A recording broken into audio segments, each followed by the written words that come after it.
The adults relay one another, using teamwork to exhaust or outwit this long-legged speedster.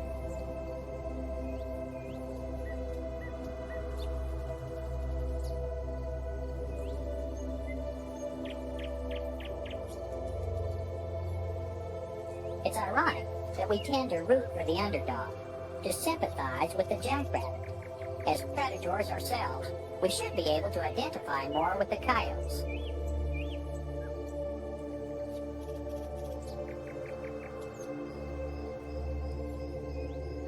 An immature goshawk joins in, but is not yet ready for such large prey.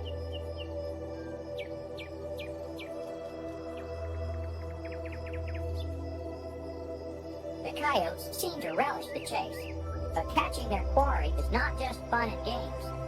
To a predator, it's a matter of life and death.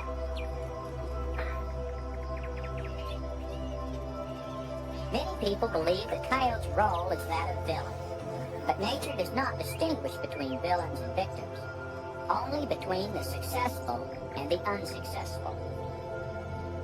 In a world where survival of the fittest is supreme law, this arch predator will probably outlive most other creatures.